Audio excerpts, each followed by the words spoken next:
क्या चाणक्य की सारी मेहनत बेकार हो गई? आखिर किस सर्वे ने बढ़ा दी बीजेपी की मुश्किल? दोस्तों, मेरा नाम है कुमकुम बिनवाल। पिछले कुछ महीनों में बीजेपी ने एक राज्य में जबरदस्त तोड़फोड़ की, 2 पार्टियां तोड़ दी और उन 2 पार्टियों के सबसे बड़े भ्रष्टाचारियों को अपनी सरकार में जगह दे दी। मैं बात कर रही हूं महाराष्ट्र की।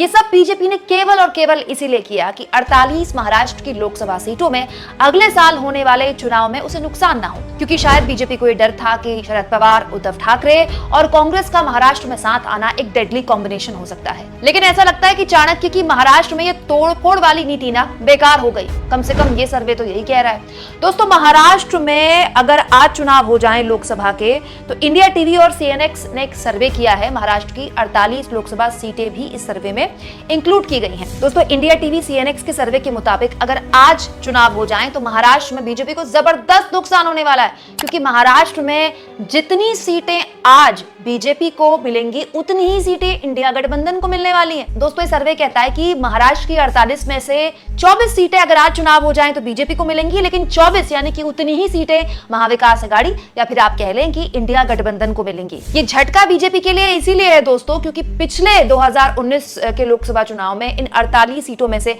42 सीटें बीजेपी को मिली थी। तो कुल मिला के आप कह सकते हैं सीधे सीधे महाराष्ट्र में बीजेपी को 18 सीटों का नुकसान हो रहा है। 18 सीटों का नुकसान केवल एक राज्य में। हालांकि इसी सर्वे में सरकार देश में बीजेपी की ही बनती दिखाई दी है, लेकिन ये जो सर्वे है केवल महाराष्ट्र के लिए दोस्तों एक केस स्टडी है, क्योंकि बीजेपी ने जिस नियत के साथ शरद पवार और उद्धव ठाकरे की पार्टी में तोड़फोड़ की, अजीत पवार और एकनाथ शिंदे को अपनी सरकार में शामिल किया, डिप्टी सीएम बनाया, वो उद्देश्य तो महाराष्ट्र में पूरा ही नहीं हो रहा है। कुछ ऐसी ही तोड़फोड़ बीजेपी ने दूसरे राज्यों में या तो की है या तो वो करने की आजमाइश करेगी चुनावों के करीब। तो बड़ा सवाल ये है कि क्या ये सर्वे बीजेपी के चाणक्य को ये संकेत देगा कि तोड़फोड़ के नतीजे उतने अच्छे या उतने बढ़िया नहीं होने वाले हैं जिसकी उम्मीद से तोड़फोड़ की जाती है।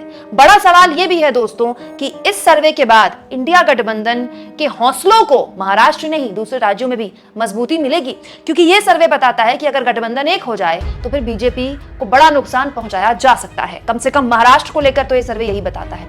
आप इस मुद्दे पर क्या सोचते हैं दोस्तों? कमेंट बॉक्स में जरूर लिखें। जितना हो सके चैनल को सब्सक्राइब करें, शेयर करें मेरी वीडियोस, और थैंक्स और ज्वाइन के ऑप्शन के जरिए आप चाहें तो मुझे आर्थिक तौर पर मेरे इस चैनल के जरिए मदद भी कर सकते हैं।